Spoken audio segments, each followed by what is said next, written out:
Okay, so let's deal with the bottom part now. So the bottom part is a little bit heavier in equations and math.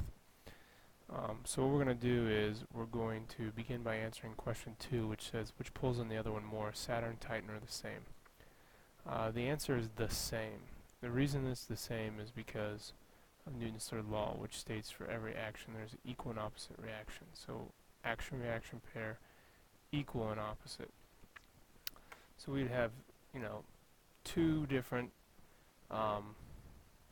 things going on here. We'll just try to illustrate these forces. So the amount of pull here is going to be equal to the amount of pull that we have over here. Point being that these arrows are identical in every way, magnitude and then in opposite directions. The second question takes a little bit more work, so we're going to have to plug it into Newton's law of universal gravitation to find out what these green arrows are. And here's how you do it. You put in the constant, big G, you put in the little mass, which would be the mass of Titan, and you put in the mass of Saturn, and you divide by the distance between them squared.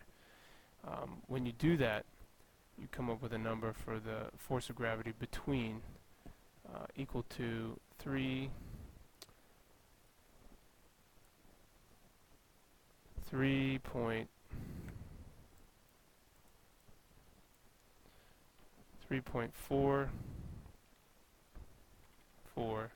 e to the 22. Go ahead and put this off in green because that's how much force we got. And we'll label it newtons. It can be in green too, whatever. Okay, so we'll go ahead and we'll put that up there next to FGrav and pull him over here.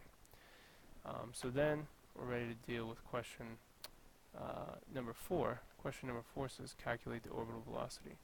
So we have two choices for orbital velocity. We can use the big G equation, where you multiply by the center mass and divide by the radius of the orbit, or we can use FGrav and use our previous number in there for FGrav. So if we do this or this is dependent upon that, which can kind of mess you up a little bit. So I would recommend using this one. Now when you solve this, you know, it might be slightly different, but when you solve it, you should come up with a velocity of around 500 or 5,590 meters per second. I'm going to go ahead and set this off in red as well, as this is velocity. Try that again. Okay. So now we also know how fast. So both equations should give you the same result. So now we know how fast, and we know how much force is between them.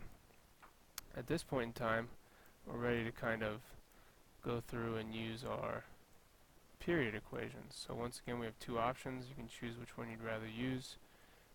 This one's based on 5,590 though, where this one you just put it in straight away. Either way you do it, you're going to come up with an answer that's in seconds, and you're going to get a very large number of seconds. And so you get something that looks like this: 1371285.5 seconds. So these are seconds or time, and I've been keeping that in blue in this example, so we'll go ahead and change it. And so that's the answer here, and the answer here, where this one's probably going to be a little bit more exact or better. When you get to the bottom, you get down to what I would consider the most difficult part, which is how does the force and the velocity change when the distance is halved, and I'll talk about that here in a little bit in the last video.